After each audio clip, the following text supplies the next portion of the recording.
Olá, eu sou a Keila, pedagoga em formação pela Universidade Estadual do Maranhão, e venho falar de dois temas, educação e pedagogia, trazendo dois grandes livros, O que é Educação, de Carlos Rodrigues Brandão, e O que é Pedagogia, de Giraldelli Júnior. A educação, em seu sentido mais amplo, significa o meio em que os hábitos, costumes e valores de uma comunidade são transferidos de uma geração para a geração seguinte. O livro O que é Educação, de Carlos Rodrigues Brandão, afirma que não há uma forma única e nenhum modelo de educação, que não é somente na escola que ela acontece. O ensino escolar não é seu único representante.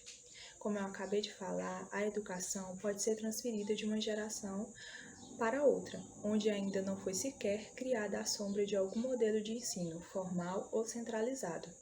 Tudo o que sabemos adquirimos por viver mundos diferentes, situações de troca entre pessoas com o corpo e com a consciência. As pessoas convivem uma com as outras e o saber flui. Como disse Paulo Freire em 1975, ninguém educa ninguém, ninguém se educa.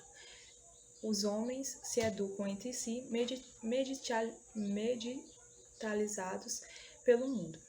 Nas aldeias dos grupos tribais mais simples, todas as relações entre a criança e a natureza, guiada de mais longe ou mais perto pela presença de adultos conhecedores, são situações de aprendizagem.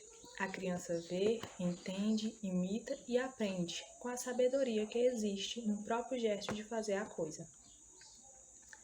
A educação está presente em todas nossas ações, na nossa vivência, enfim, na experiência de cada um.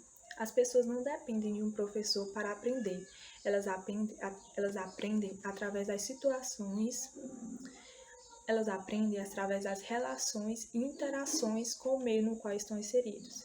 A educação não deve nem pode ser usada para se entender a desigualdade social de uma nação. Ela deveria ser para todos e de todos, afinal, ninguém escapa dela.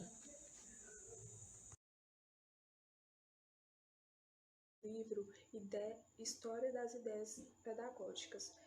A prática da educação é muito anterior ao pensamento pedagógico. O pensamento surge com a reflexão sobre a prática da educação como a necessidade de sistematizá-la e organizá-la em função de determinados fins e objetivos.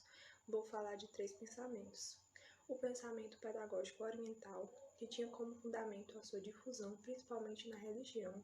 O pensamento pedagógico grego, estratificado, sustentado por colônias de escravos estrangeiros e situados em uma posição que propiciava as rotas de continente marítimo, e o pensamento pedagógico romano. Diferente da educação grega, a educação romana tinha um objetivo utilitário militar. O livro, que é Pedagogia, o autor aborda a pedagogia desde os tempos remotos até os dias atuais, detalhando sua importância em cada época e fase ao desenvolvimento, além de sua abrangência e expansão em diversas áreas. Entre o final do século XIX e o início do século XX, Durkheim se empenha em conceituar a pedagogia, a educação e a ciência da educação.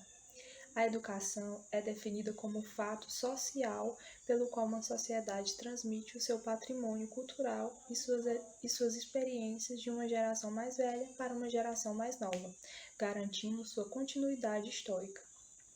A pedagogia, por sua vez, é vista não propriamente como a teoria da educação, ou pelo menos não como a teoria da educação vigente, mas como literatura de contestação da educação em vigor. E, portanto, efeito ao pensamento utópico. Robert não separa ciência e pedagogia, ao contrário, é exatamente ele o formulador em nossos tempos da ideia da pedagogia como ciência da educação. A pedagogia, como a conhecemos hoje, possui suas características básicas estabelecidas com o advento do mundo moderno. Fundamentalmente, ela se define a partir dessa noção essencialmente moderna que é a infância. A escola se reorganiza para se ocupar da função de disciplinar e instrutiva em favor da criança, contra a paparicação promovida no lar. A escola é reorganizada para ser o mundo da criança, no qual intromissões não poderão ser feitas em nome do mundo lá fora. Mas pelo contrário, é isso que está errado no tratamento das crianças e que, portanto, deve mudar. A pedagogia, que nasce com os tempos modernos, em certo sentido, objetiva apartar a criança do lar, do trabalho, enfim, a chamada realidade.